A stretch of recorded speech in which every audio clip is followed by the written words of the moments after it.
Ed and Chris from Grizzly Bear. Welcome to the show. Thanks for having us. Hey, so listen, you are doing your first Glastonbury. You just told me off air you arrived yesterday. What are your impressions so far of the festival? It's the biggest festival in the world. It was hectic. It's a lot more chilled out than I was expecting. People are really seeming good spirits, and it's a very kind of friendly atmosphere, isn't it? I mean, it sort of wasn't always that way. In the 90s, there was a bit more of an edge to it. When I as a young girl started coming, it was sort of a little bit scary as a 17-year-old. But now it's very kind of bouncy and friendly and happy. yeah. Seems like it.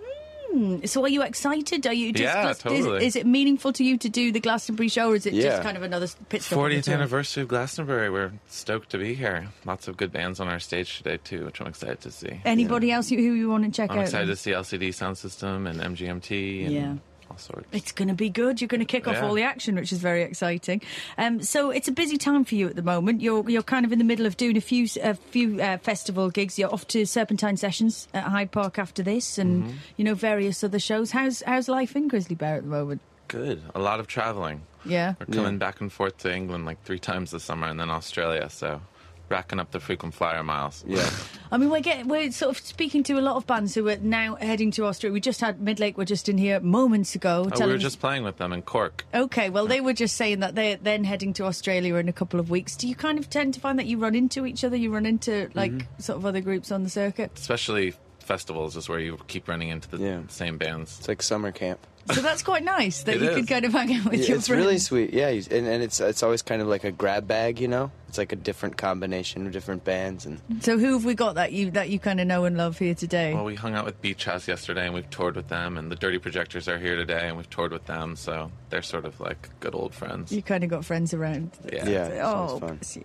Okay, and what about the next record? Because we all want to know about that. You know, all still loving the current one. Don't get me wrong, but I wouldn't be doing my job if I didn't ask. You know, when festival season is over, are you going to get down to some That's writing? when we'll start. Yeah, we're going to wait till we get done with all this stuff and It's a bit clear our heads distracting. a little bit. Yeah. Have you made any plans? Because Phoenix, we were just playing Phoenix out, and they were in here on Friday, and they were saying that they have a rule that they don't write on the road. They don't allow themselves to. We don't really write on the road. They were either. telling us about their writing process. Oh, and really? It's pretty awesome. What does it involve? They said they just sit in a room and wait until the song happens. It's so French. It's so French. It's so French, isn't it? Just smoking cigarettes, you know. And We just sit there having awesome hair and smoking cigarettes until we have an idea.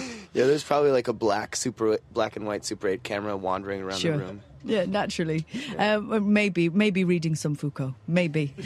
Between times. What about for you guys? What does the writing process involve, or does it depend on album It's to album? kind of the opposite. We kind of draft things here and there with various permutations of members of the group, take the weekend trips. We don't force 2 it. or 3. We don't we force kind of it let at all. it come naturally. We definitely don't sit in a room and wait until it. That would never work. So what do you reckon for the next record? Because, obviously Vectum is kind of named after an island, and there's a sort of sense of a hermeticness to the record. Will you want to keep that going, or do you want to do something different, do you think? How are you feeling right now? Well, we never really know. This exactly one's more what like we're of gonna a do. peninsula type of a spirit, less of an island. 3-sided, but no, we don't know. We have no Not idea. sure. Okay. That's the exciting part. Of course. But we've all Of been course, we want it working. to be a bit different, but since we always record ourselves, it'll have a little bit of the same vibe in terms of the fact that we probably won't work with a bunch of outside people other than just us.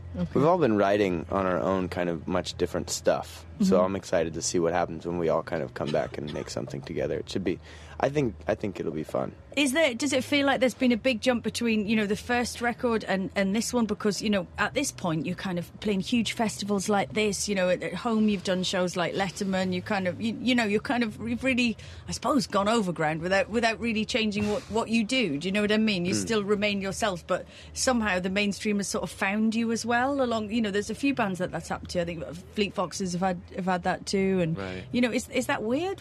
Does Totally- that affect totally weird. Yeah.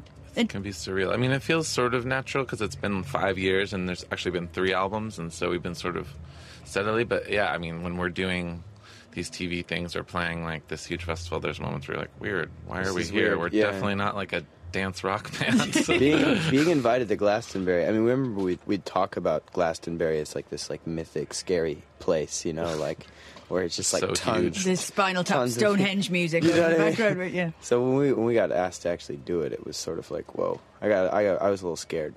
I feel better now that I've seen it. It's actually a lot more chilled out. But It's it is good, crazy, enormous. Yeah. Well, it's good that you came a day early so you can acclimatise. Good weather. Yeah. Like when you The win a weather's goldfish awesome. at the fair and you have to put the bag into the bowl with the water. That's what you need.